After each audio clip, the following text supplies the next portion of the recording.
All right. Good morning, good afternoon, and good evening somewhere. Happy Valentine's Day to everybody, at least here in the States. I don't know. Do you guys celebrate that in Australia? Yesterday. So I get to celebrate it twice now because I'm talking to my American friends. So how There good. we go. Very cool. What are you Well, eating, Fari? guys, so today we're joined by Fari Salievski from Australia. And I'm going to read his bio here for you guys, just so you know. And there's a lot of stuff here, so I'm going to let him tell you a little bit more about it. But it says a true leader, master instructor, Mr. Fari Salievski is more than just the head of KMA schools. He's a true leader by example and a positive role model for all that come in contact with him. He's a highly regarded in the international martial arts and business community for his honesty and personal success. Currently, heads up the martial arts professionals organization dedicated to promoting excellence within the martial arts industry and raising the standards of professional services to students and their communities. In addition, Fari heads up Hapkido International, Korea Hapkido Australia, and is also representative for MA Success, and Benny the Jet Urquidez, who's a world famous kickboxing legend and champion. Since 1982, training has been consistent, a minimum of 6 days per week, and not only teaching time, but active training, becoming Australia's only instructor to be Korean graded and certified for each and every Dan level up to fifth Dan in South Korea. The title of master does not come via a mail order or certificate, but it is a title bestowed upon the recipient by their Grand Master. Master Fari Salievski has earned his title through hard work, establishing himself an international reputation of quality and integrity. That's an awesome bio, and I'm pleased to Wow. have you on the show. Good morning. All that means is that I'm just been around for a very long time and I'm pretty old. Well, lots of experience for sure, and I'm excited to share that with our audience today. You know, the whole purpose of the master motivation, and I use that title loosely because you know master does get thrown around a lot in the martial arts, and my friend Rich Grogan actually said, you know, when you think of the title master. You think of the title master learner, and I learned so much out of each and every one of these interviews. I have a great time talking with people that have inspired me and motivated me. And you know, Fari, I don't know that you really remember this or that I've told you this, but I was super honored when Frank Silverman said, "Hey, we're going to be going to Australia, and you get to come with me and do a super show." Or a success seminar out there. Yeah. And you were such a gracious host and took us all over Australia and showed us the ropes and just made us feel like rock stars. So I want to thank you for that and that experience that I had while I was in Australia. Well, I'm glad you enjoyed it, and hopefully more Americans will come here because we need some tourists. Right. Well, it's been an interesting couple years to say the least, and we Yeah. may talk about that a little bit more for those listeners or those people that are watching now live that don't know you. I know I gave kind of an introduction via your bio, but tell us a little bit more about yourself and kind of your martial arts background. Well, look, I mean, I can go back as far as I started judo at age of 5, but this is now my 40th year of teaching. So the reason I say teaching is because, these days you get 25-year-old young men and they say, I've been in martial arts for 20 years. Look, when you were 5, you didn't even know what you were doing. And I know that for a fact because I did martial arts at 5. I had no idea. So, 40 years of teaching is very different to being around martial arts, if that makes sense. You understand it as a teacher. So when you're in there every day, you really get to know not just technique, but you really get an understanding of, the human body, the mechanics, but also, the mind of, students. I mean, we generally answer questions to students even before they even ask them. They go, how did you know to ask that? Well, you're no different to anyone else, really. I Mm. mean, we're all made of the same, 2 arms, 2 legs, and we all have the same weaknesses. So, people are just sometimes you sort of shock them. Oh my God, it's like you read my mind. So we've just been teaching for 40 years. Right, right. Well, tell us more about that. I mean, I'm sure that you have some memories of starting your training at 5 years old, or at least as a child training martial arts. You started with judo, you said. Tell us more about that as a child training in martial arts. Look, the only thing that I remember was just fun. We're pushing each other around. It's not like I knew it was judo. I didn't go there because it was judo. Back in the day, judo was everywhere. But the most amazing thing with that story is that when I actually opened my very first school, I took over that judo room. Hmm. So I went back to where I did, martial arts as a kid, and that was my very own first school. Wow. And I still keep the little judo little kanji to this day. When I took it off the wall, I feel bad, so I keep it in my collection. That I took over that place, and that was in the inner city. That was my first school. I've obviously moved since then because we bought our premises, which are now called the Palace, and we've all evolved and come a long way. But for me, that's the memory, and that's the cycle of life, so to speak, because things evolve, we evolve, and to end up where I first started. Um, to me is just to me that's the story. When Yeah. Now, at 5 years old, I mean, the only reason you took martial arts is because probably mom or dad put you in martial arts, right? Were mom and dad martial artists, or what did they find? How did they find value in putting you in a judo class? You know what, we had friends that were going there, and that was the only reason. Look, my parents, my dad is illiterate. My dad was a tobacco farmer back in the village days of the old country.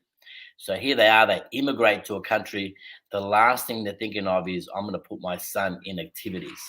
Mm, You know, um, it's not in their makeup. But friends, we want him to learn the language and go with them. So that was one of the activities that I did locally, and it was very near because my parents to this day. I mean, I look after my parents, by the way. But to this day, and as you know, I think you've met them. I did. They don't drive. So and even then they didn't drive. So everything had to be handy and near, and that was more location and friends as opposed to, you know, our son needs martial arts. So Mm. Right, and clue everybody in. Obviously, with the accent, and I mentioned you're in Australia. Born and raised. Is that correct? I was born in Macedonia, in a house. In fact, we were so poor, I didn't even get to hospital. Mm, So I was born in a little village. So we've uh, we've definitely come a long ways from a little village in the Balkans, Macedonia, for those people that don't know. And my dad immigrated to Australia for that better life. So here we are experiencing that better life. And I got to say, one of my biggest proud things is, I'm now 56, about to turn 57 in a few weeks. I retired my dad at 56. um, I wanted to say thank you. You've brought me to this great country, and and I needed to say thank you, for the opportunity, and also make him proud. I mean, that's why he came, so we mm, can, have a better life for the kids. We mhm, all of want better for our kids. You're a dad. course. Everyone wants the same, but to move country, to move your culture, your language, everything, for the love of your children. I mean, I have trouble moving houses, and how they move countries. To me, that just the most amazing thing that anyone can ever do. And I mean, I built a house in honor of my parents, and if ever you visit, you'll see a little sign on the front. It's called Kazani. And everyone goes, "What's Kazani?" It's like, it's not motivational. It is for me because that's the name of the village where my father and I were born. Oh, Um, and so I named the house. Um, everything I do is really to try and recognize, a little bit of their history. And look, um, I mean, I just did recently a video on, why kids should not say no to their mums. Check it out on my YouTube channel. I would never say no to my mum. I mean, she needs, I could be tired. I mean, I am going to do it. I think the next generation of kids don't realize the debt that they have, that can never be repaid to our parents. And there's a debt of gratitude. And I'm constantly, even at my age, I'm still perhaps trying to prove myself uh, to my parents. hmm. So here I am. Yeah, yeah. I think we all do in some respect. I find myself often kind of sharing things with my parents and letting them know, like, my mom was responsible for putting me in martial arts. So every time I achieve something in martial arts, I'll call her up or I'll send her a message. I'll be like, look where look what I've done. And without her, I would have never been in martial arts, and my parents 100%. supported me, all the way. So I think that's super important. And I'm willing to bet that, that carries into your teaching on the floor, on the mat at your school, because, children sometimes don't realize, how good they have it. Or, I mean, to be able to have martial arts in their life, to me, that's got to be one of the greatest gifts that parents can give to their children, is giving them an activity that works on their discipline, that works on their confidence, that teaches them respect. Self-defense is absolutely important. Fitness is important. All of those things together, I mean, you just don't get that in every sport, or really, in my opinion, in any other sport do you get what you Well, get from you martial can arts. play soccer, you can play other sport, but at the end of their session, not all of them turn around after paying their respects to the teacher. They don't all turn around and then do a courtesy bow to show respect to mums and dads. So that's what Hmm. we do in every class, end of Hmm. each class. Right. You know, Thank you to mums and dads, and even if they're not there, it's still we're still doing it to mums and dads. So the attitude of gratitude is in everything that we do. Absolutely, I agree. Now, tell us a little bit more about, your martial arts training after, after you studied judo at 5 years old. As you continue to grow up, what other martial arts systems did you find next, or maybe in order? Take us through that series. Look. I grew up in. I don't know if you remember Grasshopper, and if you take this pebble from my hand, and Uh-huh. the David Carradine series Kung Fu. Look, it was the Bruce Lee era. There's no ifs or buts about it. We all wanted to be Bruce Lee, and watching the Kung Fu series. For me personally, I was after that that teacher that can where I can take the pebble from his hand and show how good I was. Um, I was into kung fu, and also back then they had uh, full contact kung fu kickboxing. They used to call it because somebody else had um, or full contact kung fu. Somebody had a trademark back then on kickboxing. They couldn't use it, believe it or not. So everything was kung fu, kung fu, kung fu, and I really got into that. And fortunately for me, I then fell in love with the. I wanted more kicking. I wanted more action, and for me, I was really impressed with the guys of Taekwondo kicking because I thought, I'm a shorter guy. It made sense to me to have more distance. My legs are longer than my arms, and I walked into a Taekwondo school because I had friends were sparring, and they also did Hapkido there, which I never knew, but I loved the way they mixed it up.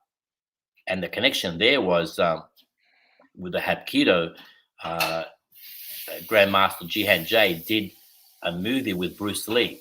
So for me, that was super exciting because I knew the history of a little bit of the Bruce Lee, a little bit of Hapkido. So there I was, got into Hapkido and Taekwondo from day one. So we were doing, I got so heavily into it, we got 2 hours of Taekwondo. So yeah, 2 hour classes.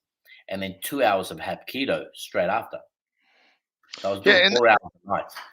that's Man, pretty common too. That Taekwondo and Hapkido go hand in hand. You see a lot of schools that teach a blend yeah. of Taekwondo and Hapkido.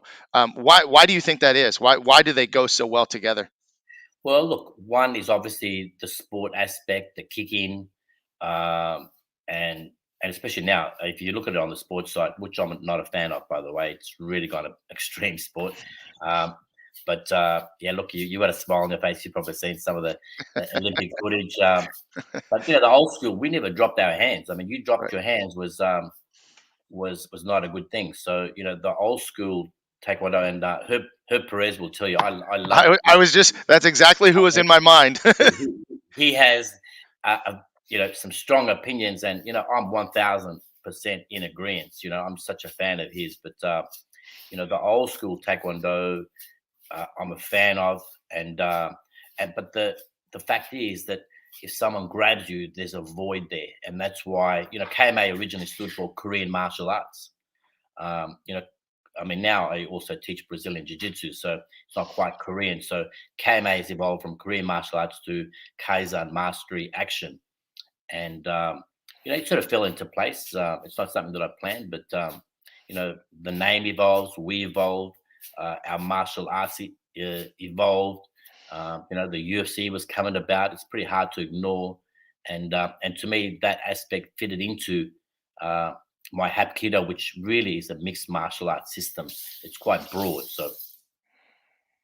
Yeah, explain that too. A lot of people use that term mixed martial arts, and immediately everybody thinks mixed martial arts. They equate it to the UFC, or some people will say, well, mixed martial arts is anytime you take this martial art and that martial art and mix it together. That's mixed martial arts. Absolutely. We were always mixed martial arts. Mixed martial arts was here well before UFC. I mean, you think about it, Right. kicking, punching, grabbing, and, we didn't have the intensity of the ground game and the focus on it.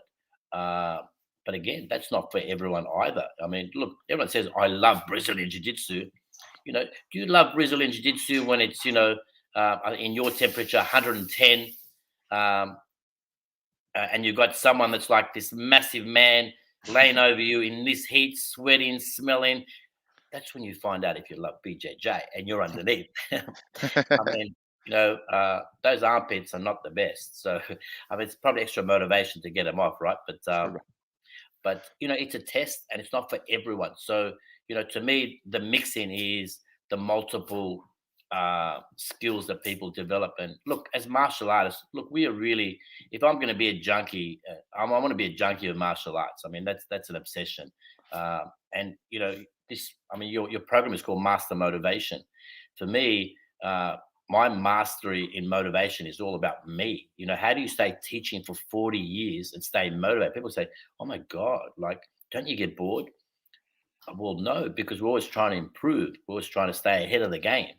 Hmm. One, to have relevance, but two is also to keep ourselves interested. I mean, I'm sure I've never been diagnosed, but I'm sure I have ADHD. You know, um, I'm always active. I'm always trying to learn, always trying to get better. But that's the challenge because look, it's a competitive world, and especially with the things like the UFC, it makes you evolve even more. Hmm. So I just think it keeps it fun, it keeps it interesting. But UFC is not the original mixed martial arts. I mean, a lot of people were doing a lot of different things well before. Jeet Kune Do, is very mixed. But I can tell you, our Hapkido, I mean, we call it Hapkido combative for a reason because, I wanted to be a little bit of that, that edge, a little bit more aggressive, so to speak, as opposed to someone grabbing you. I'll grab you instead. I'm not going to wait. Right, right, right. Well, so talk a little bit more about how you started to evolve, and you from what I understand, Hapkido was your main system for the longest period of time, in the early years. Is that correct? Hapkido and Taekwondo was every day. Every day. So then eventually, in probably about 10 years ago, I just simply, uh, my Taekwondo became embedded in my Hapkido. Mainly because of the sport aspect. I'm not interested in the sport aspect. And yes, I've trained a lot of MMA fighters with some pretty huge success. But the fighting part of it or the competition part of it really does not interest me. People say, "Oh, but you did all this in MMA." Well, the only reason I did it was more. I love the challenge of the fight, the science of the Hmm. fight. You got two people in there.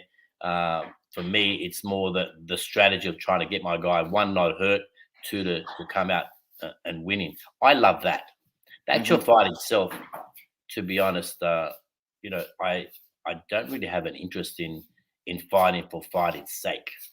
And yourself, and people say, oh, I don't think I'm capable of violence. If someone touches your child, we're all capable of violence. It's a matter of Right. motivation.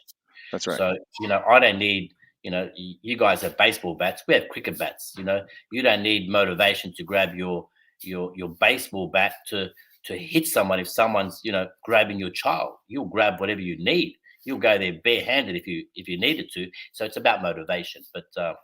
So, for me, the fighting aspect uh, is more to a test of skill, test what am I teaching? Right. Uh, Right. and I went through that. I'm getting over it now. I'm, at 57, I'm starting to settle down. Maybe it's a sign of old age or maturity. I'm not sure, but we all go through that where we want to be tested. I wanted to grapple personally. I wanted to grapple everyone and everyone. And then when you can't walk the next day, you go, hang on a sec, maybe I need to slow down a little bit. Um, the love of you know, my ability to be able to walk as a normal human being is greater than the love of challenging myself with everyone that walked the earth. Right. And that is something we all need to go through as well. So, uh, now I'm more teaching people to be able to look. I want to be that guy that's 90 years old, Right. and I have no injuries right now. My knees are good. I've not had any hip replacements. Uh, you know, the face is a bit beaten up, but that comes with age as well. And we don't want to live in pain. I mean, the whole Right. martial arts purpose was for us to be able to, self defense against other people hurting us. But most of the time, we spend, when you get a bit hardcore, you end up hurting yourself. That's right. That's right. That we need to, have that balance and perhaps grow up a little bit and probably let our egos go. Because look, we all have an ego. Look, if I didn't have an ego, I wouldn't try and make a very large school. I wouldn't call it the palace. But I'm trying to push that ego in terms of that self improvement side these days, as opposed to let's go in the cage and see who the better man is. Right. Right. Right. Let's get back to talking about your childhood and other sports or activities. Did you do anything other than martial arts growing up? I was an absolute soccer star. You give me the ball, I was the smallest guy there. I was the fastest guy there. I was playing in our state league at the age of 17. Wow. So, I wish I just had better coaches and to nurture me and look after me. There's no ifs or buts about it. I had ability, but I didn't have the right coaches to look after me, and that's the other reason why I want to be a good instructor, because I just Hmm. think if you have the wrong people, I don't care about your ability. I don't care about you know uh, whatever background you've had. You could be the most amazing person. If you have the wrong people looking after you, I'm telling you, there's a lot of talented, amazing geniuses out there that are unemployed. Hmm. So No, you're right. you need to have the right people. And for me, for my soccer lesson for me was they burnt me out. They used to argue the first, we call them first grade. I don't know if you have like the first team, second team, third team. Basically, I'm their young guy in the third team. I make it into the second team, and all of a sudden into the you know I'm sitting on the bench for the main team, Hmm. and they're to prove a point to who's in charge, as opposed to how about I just want to play, I just want to kick that ball, and yeah, so I ended up back to my martial arts, and I ended up teaching a year later, and I've been teaching ever since. And when you were a young man, what did you see as your career path, or what did you want to be when you grew up? Well, it's funny you should say that. Look, my whole thing was I always knew I was going to teach, no ifs or buts about it.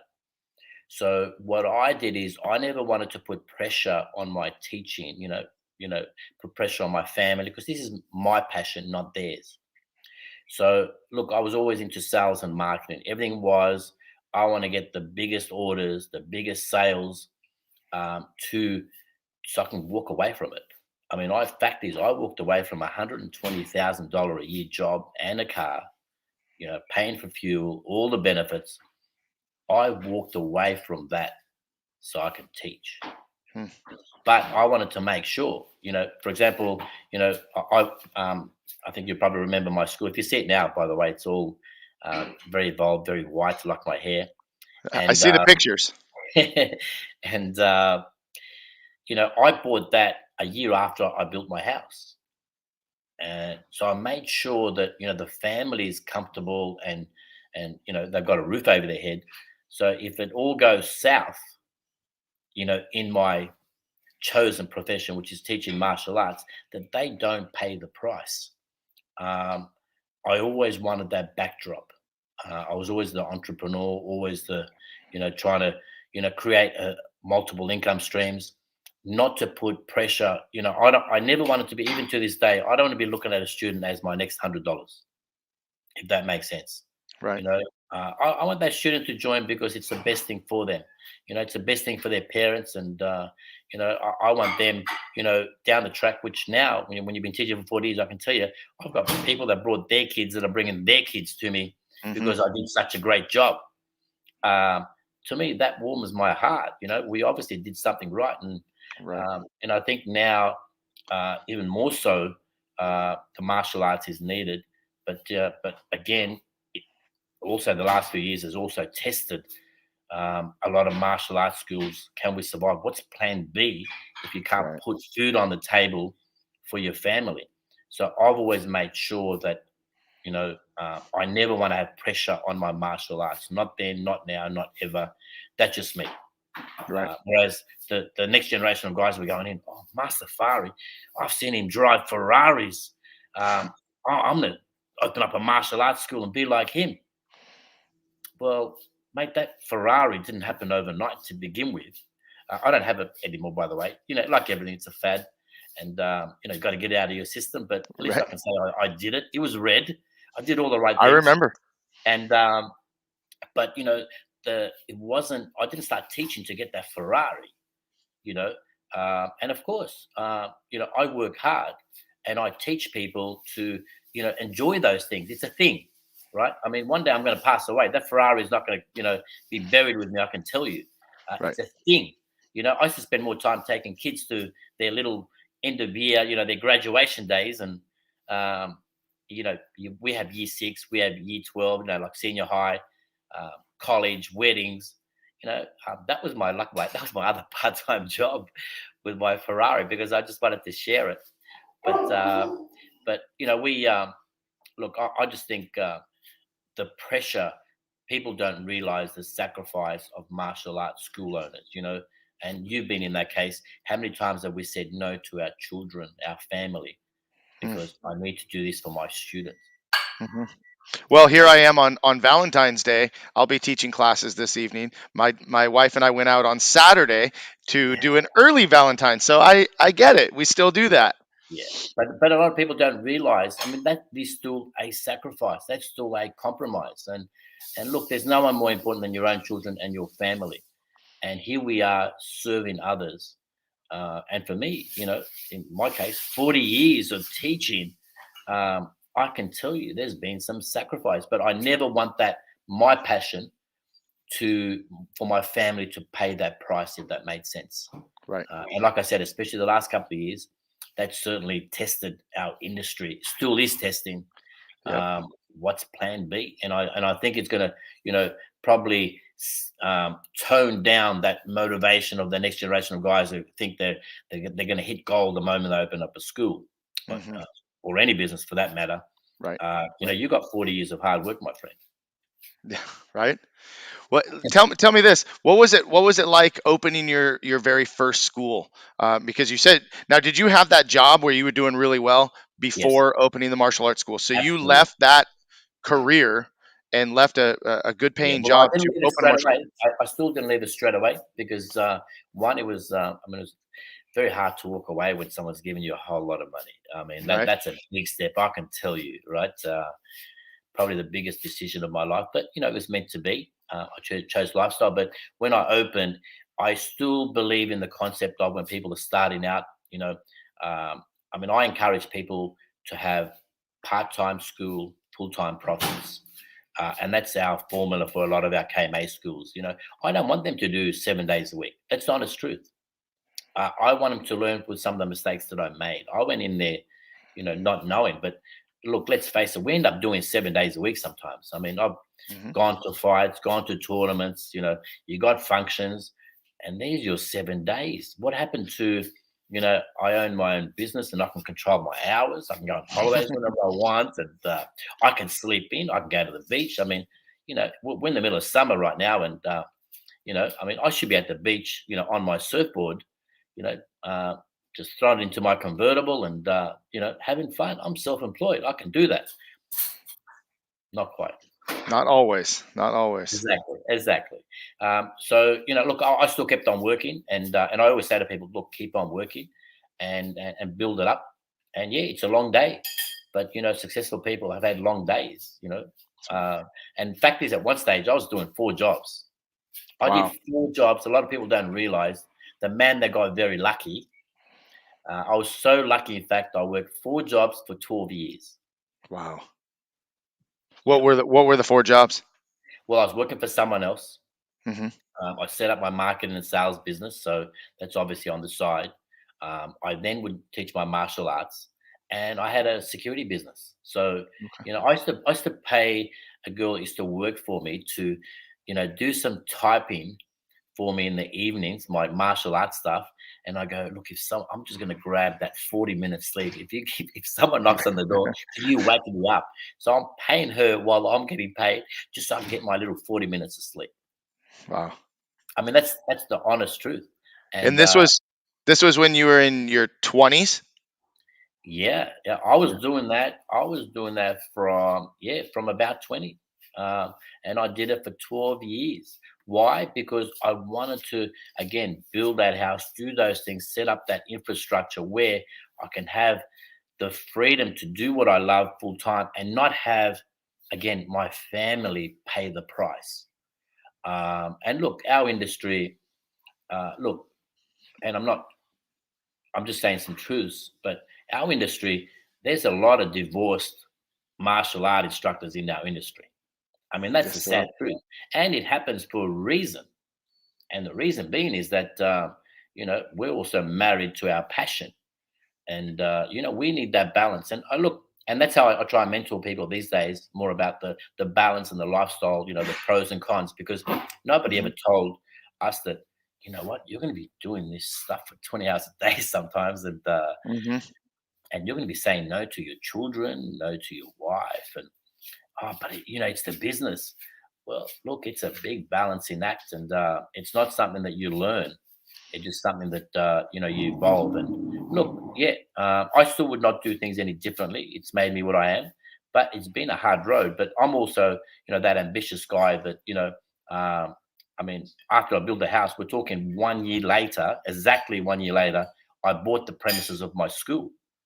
And again, people say, why did you buy it? That puts a lot of pressure. You can just rent. And I've got one motivational speaker, and with respect, look, I admire him, but he always says, the beauty of renting is that you can rent anywhere. You can be here, you can be there. uh, and I don't agree with him. With respect, I mean, he's a great guy, um, and he's a huge success, but for me, especially in the last 2 years, I can tell you I have not paid rent. And in the last 2 years in this climate, the last thing you want to be doing is having this massive bill of 100K a year where business is not good, and I've got this massive bill. Hmm. Right. And No. that was always my biggest fear. I want to look, we're control freaks in martial arts, let's face it. You grab me, I want to be in control. If this life grabs me, I want to be in control. So for me is, I didn't want my landlord to be in control. Hmm. So, I worked harder to make all those things happen. So to give me that control. I don't like to be bullied. I don't like to be stood over. And if things get hard, I want to make the decisions, not someone make them for me. And again, keep on coming back to these last 2 years, but it's like my worst fears have come to fruition. And let's face it, we've got a whole generation of people, their hardship was picking the size of their iPad, you know, the iPhone or Samsung, that was their hardship. People talk about the Great Famine, these guys like no idea. Well, I think the last 2 years probably humbled a whole lot of people to saying, you know what, just maybe, just maybe, there is a little bit of struggle out there. Your parents have struggled, your grandparents have struggled, and well, guess what? Now you're also feeling that struggle because you know uh, you don't get that freedom that you just took for granted your whole life. Hmm. And the last 2 years has been one hell of a lesson, and we're still in there. Yeah. And I think things may be, from what I hear, and I'm not there, but things have been a lot more strict in Australia than even the United States. And I'm in California, Oh, so wow. California is probably, California, New York, probably the most strict when it came to the last 2 years. I want to come back to that. I want to say that a little bit more for the Sure, end. sure. Um, so when you first bought your martial arts, well, actually, what was the pivotal moment that you decided that you were going to Why? just do Yeah. martial arts and not do that other job? What made you decide that? It sounds like you had some security built up, is really Look, the main thing. absolutely. Absolutely. Look, I own the building. Obviously, that helped. But even that, my first school, the love of my life, where I thought I'm going to be there forever, was shut down. They shut the building down. And this is when I talk about that landlord. We had a massive hailstorm in Sydney in 98, and the size of baseballs, and damaged the building. And the insurance redid the building, but the building was worth, you know, I mean, if you know real estate in Sydney, the average price of a home right now is 1.5 million, 1.55 million. So, and we're talking a very average home. So things are expensive. Things were expensive then. So they wanted to sell off that building, which basically put me out on my street. I'm there 12 years, and we moved to the high school across the road.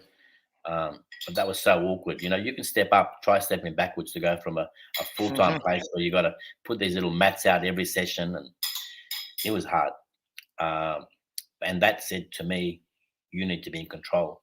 So I was building my house that year. I finished it.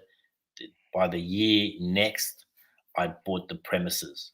So, which was the hardest time of my life, going back to little part-time locations, which sort of damaged my ego, but more showed me the lack of control that I had. Um, Once I bought it, that was the first stage. I then hooked up with Maya in the US. I think it was about 2001, 2002. And I wanted to, you know, then travel the world and learn. I didn't want to spend the next 20 years making some more mistakes. I had the infrastructure, but again, I just wanted to associate with, the Silvermans of the world, the Mike Dillards of the world, and I wanted to be like them because this is what I wanted to do full time. Hmm. And again, that probably took, uh, that was virtually immediate. Then once I had my building, year 2000 started. I didn't want to be working for anyone else. Hmm. And what was that like that year, and since then? Talk about the evolution of the school from that point on. Look, number one is you have all this time. So, um, and this is where the motivation and the discipline comes in. I actually think when people go full time, a lot of the instructors, and look, with respect, we in our industry, it's like you see some size. The more stripes, the more weights sometimes. Uh, and people say to me, "How does that happen?" That's simply because you're self-employed. You've got all that time. I mean, let's face it. Most of our time, our business starts at 4 p.m. and by 8:30, you're done. What do you do all day? And that is the big challenge of a full-time person. So Hmm. you don't want to be. Look, I get up at 6 every morning without a clock. I don't even need a clock. Um, so even today, you and I were having a meeting, and I didn't have my alarm clock. I can tell you now. And you might, oh, I should put it on just in case. It's a big risk. But look, I just wake up without it. It's just a fact.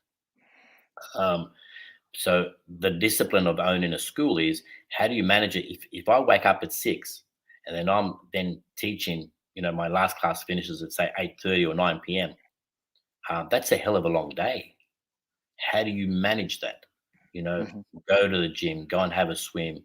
The big key is a good afternoon nap, or late morning nap. So, we break out, we really break up our days. I mean, for me, one of the biggest goals I had, it sounds a bit silly, but for me was to be able to sleep whenever it's coming on.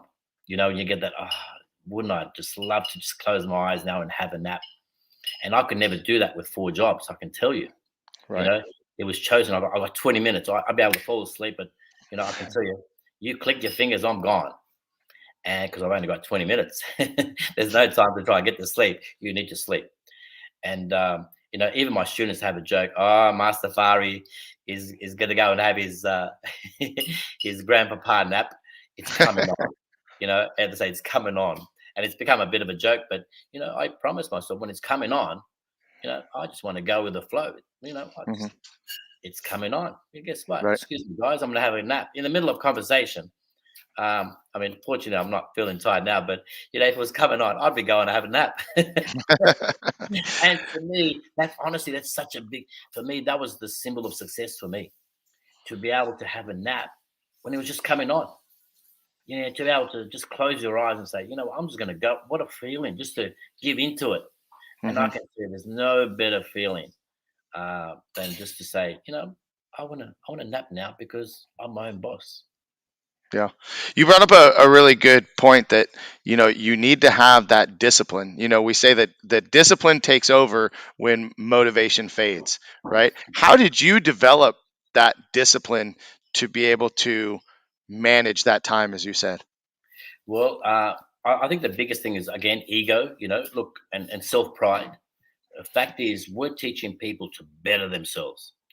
So here I am. I'm about to turn 57. I'm probably the lightest I've ever been, probably in about 25 years, by the way.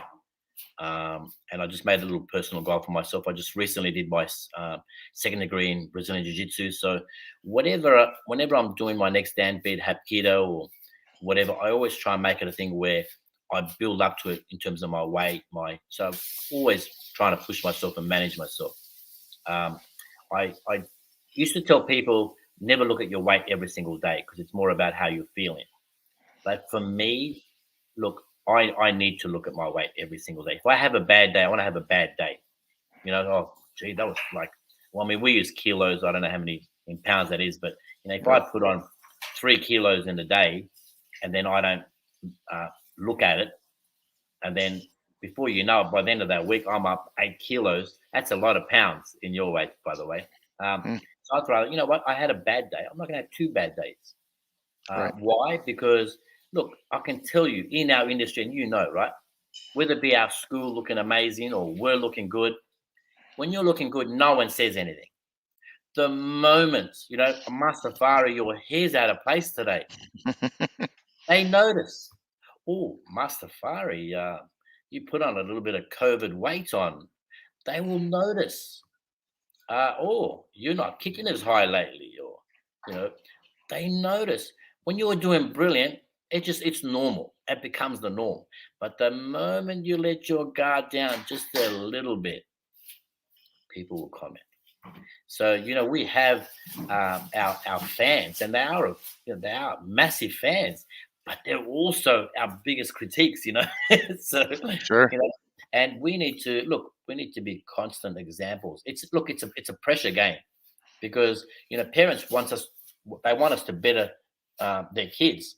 They want us to trim them down. They want us to keep them motivated. So if we're not trim, if we're not motivated, uh, is it better to do as I do or do as I say?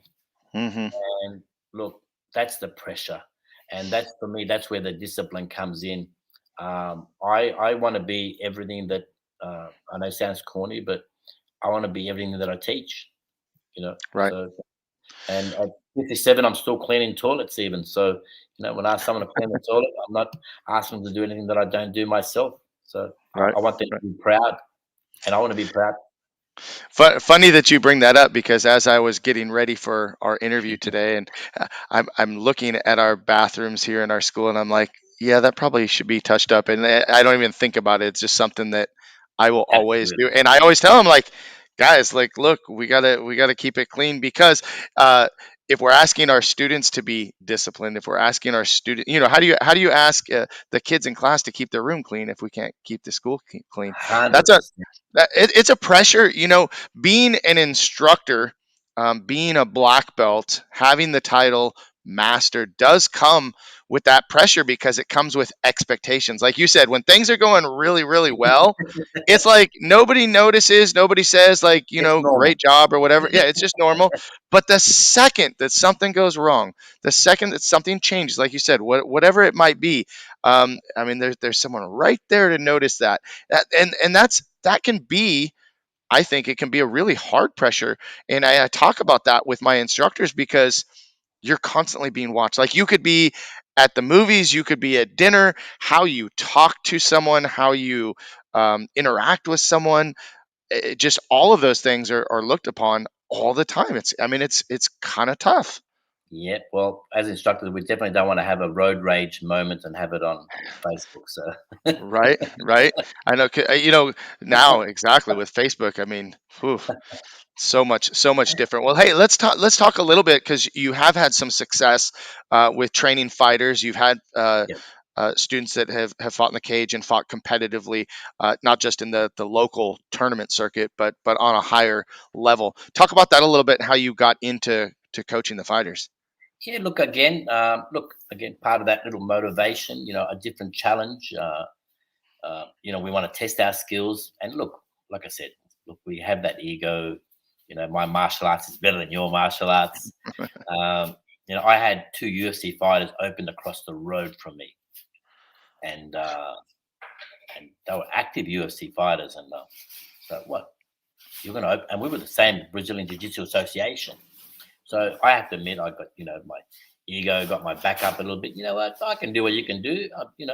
I might not be in the cage, but all right, let's compete. And I actually said to them, I'm going to be the last man standing. And they were towering over me. You're going to be the last man standing. So, well, for starters, I own the building. And so I had something to prove. I'm that, I still grew up in the inner city. So in the inner city, I can tell you, it was a tough thing back in the day. Is my mum giving us a little bit more light? Thank you, mum. And uh, I don't like to be stood over in any shape or form. This is my street. If you want to open up a martial arts school in my street, I'm going to compete with you. You open a coffee shop, I'm going to support you. But if you open up a martial arts school, I'm going to say, hi, good luck to you. But I'm also saying to you, I'm here to kick your butt. It's a competitive game. I mean, look, and let's not pretend. Um, in any industry, it's like two coffee shops. The other person, he doesn't mind the other person. We don't wish them dead, but we don't wish them success at our expense. It's business. So I got really competitive and I thought, okay, let me put my energy into this. And, I was in the corner. Brian Ebersol did his debut in the UFC. I don't know if you remember him, but he's that American accent, so it couldn't be half bad. He's the guy that they call him the hero back in the day. He used to do an arrow with his chest, is to cut it out to point to his chin to let people know where his chin is. Come and hit me if you can. So we debuted in the UFC in one championship. I think they start to show it um, in America now, but in Asia, one championship is like it's like the UFC of Asia. It's huge. It's massive. I mean, we got to the stage where we're walking on the street and we're seeing our fighters up on the big billboards, and it's like, is this real? Mm. Great for the ego. What a journey. And we took it where we got two weight division championships, and we defended it. My fighter got fighter of the year. They gave me coach of the year in all of Asia, and there's a lot of Asians around. I mean, there's a lot of big population. So here they are, they give you coach of the year, and I go, oh my gosh, this is about as good as it gets. Um, Great for the ego, great for the challenge.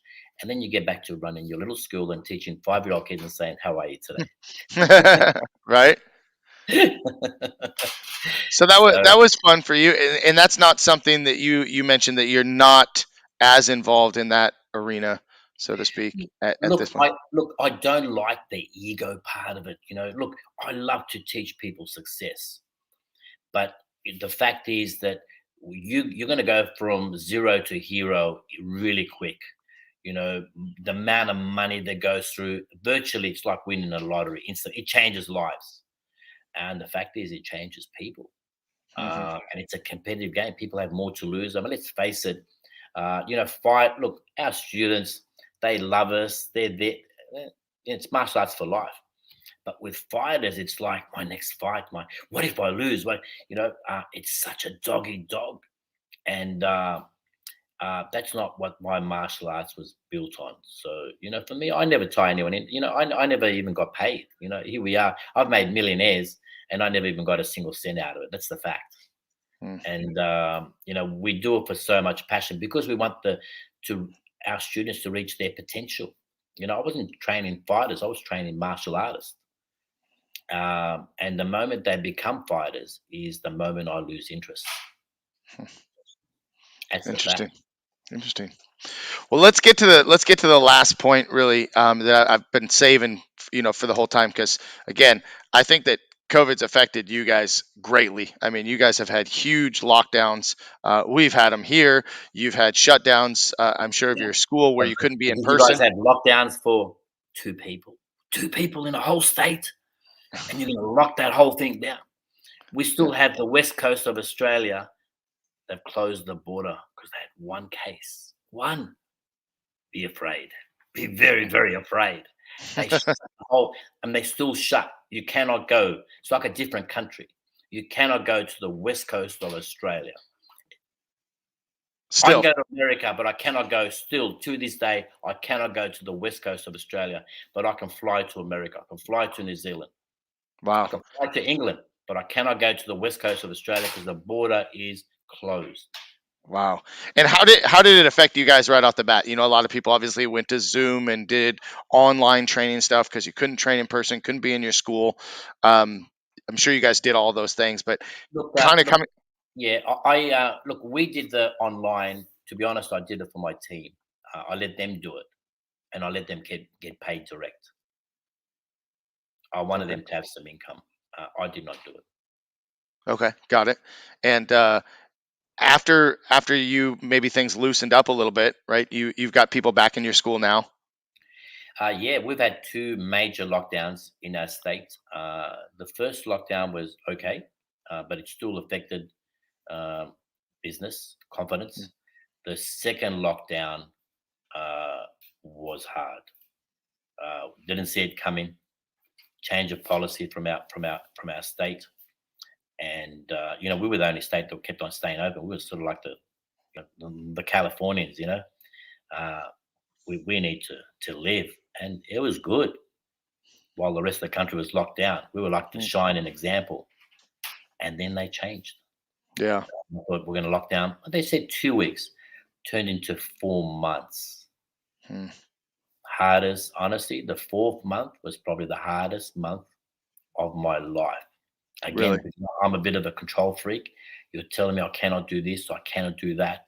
Right. Um, it was tough. Yeah.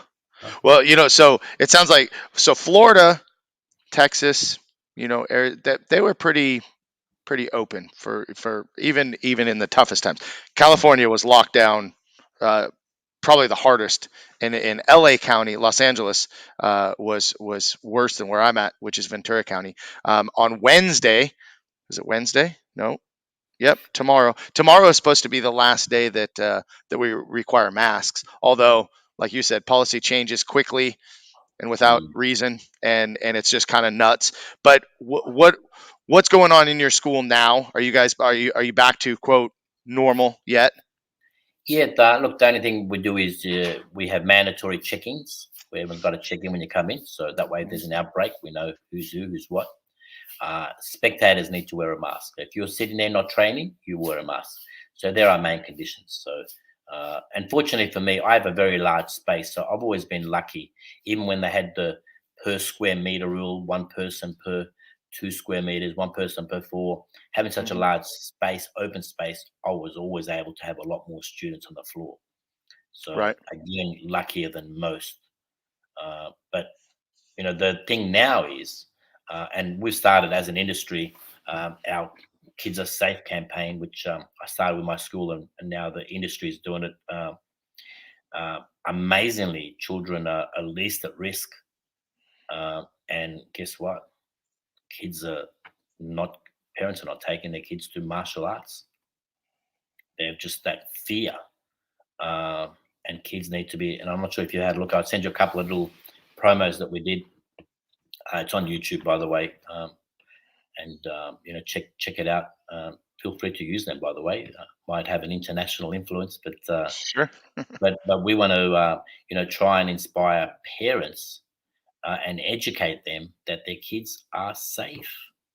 And if anything, they need martial arts now more than ever, not Right. less. I mean, our adults, it's just like normal, like nothing's ever happened.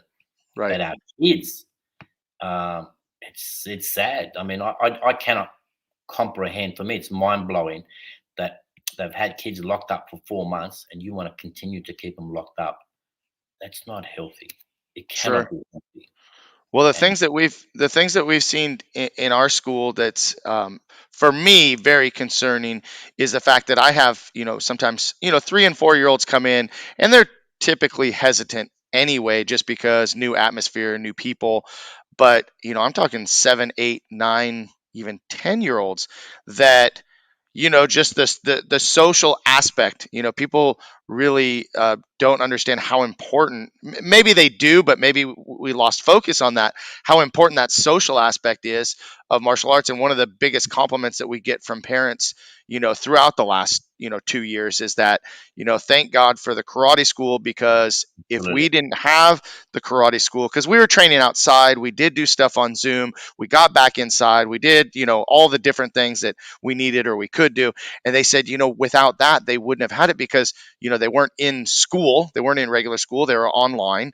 And that was just you watched just the decline of people being able to be social. And even adults, you still see there's a lot of hesitancy, and we don't need to go into it, but the division in people is just off the charts right now, right? I yeah, mean, so yeah, just yeah, you're either on this side or you're on that side. But yeah, yeah. I think martial arts is awesome because the confidence level, right? Bringing the confidence level back up, getting kids, to look in each other's eyes and talk, because when you're covered up to here, there's a lot of emotion that's lost, a lot of connection is lost, and that's what we're facing with more things online as well, is the connection. Well, we have kids now. The parents cannot get them out of the house.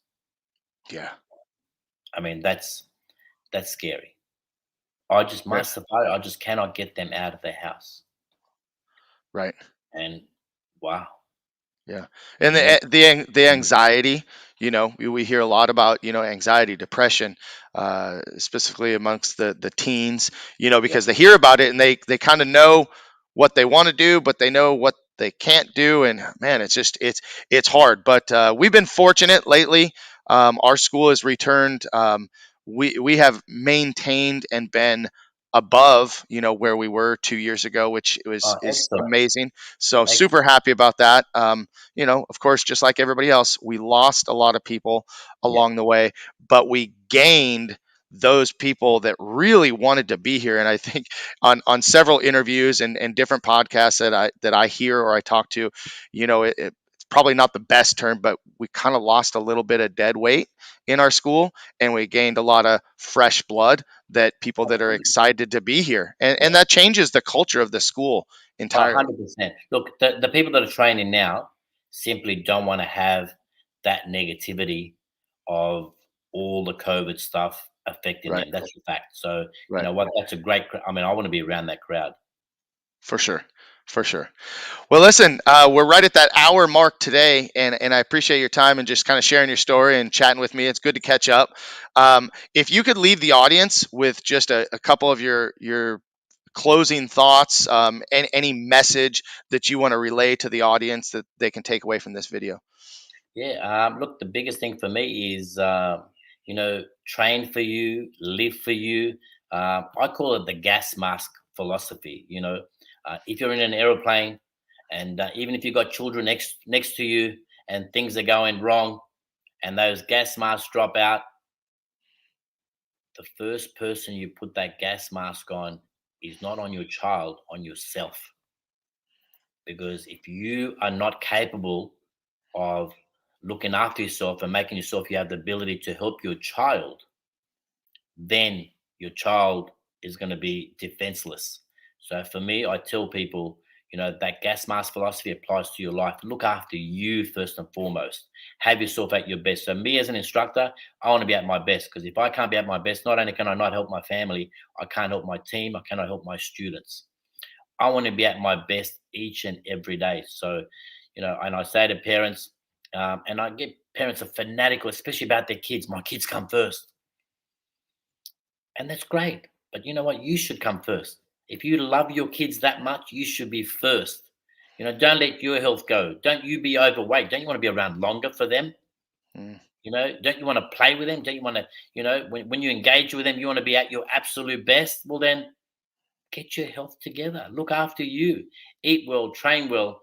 For those that you love, let's face it, we love others more than we love ourselves sometimes. We throw ourselves, into the fire for them. But who looks after them? You are the breadwinner of your home. You keep everything together. So make sure you're at your best, and don't forget you, because without you, I'm telling you, the people that you love most won't be at their best, and they're not going to be as happy uh, without you being at your best. So let's look after you. I call it the gas mask philosophy, and yeah, um, Well, that's you a know, that's a great message to close out the show with today. And again, I want to just thank you for your time and being on here. I'll send you a link of this video that you can share with your friends and family, and hopefully we'll catch up soon. Not sure when you'll be back out in the U.S., but I follow you on social media, and I love all the stuff that you post. So keep that going strong. And like I said, we'll see you soon. Well, we love you, Americans, and please just remember, the best time to visit us in your winter when you're getting really cold is our summer. And our beaches, it's hard because they're very salty and the sand is soft. So, I think you should be tempted to visit us during your winter and come over and get a good tan. Love it. All right, Miss Fari. Thank you so much. Everybody, tune in next week at 12 o'clock here. We got some great guests coming up. I'll continue posting and sharing those so you know who to look for. And thank you again, Fari. Have a great day. All right, you too. Take it easy, guys. All God right, we'll bless. see you next week.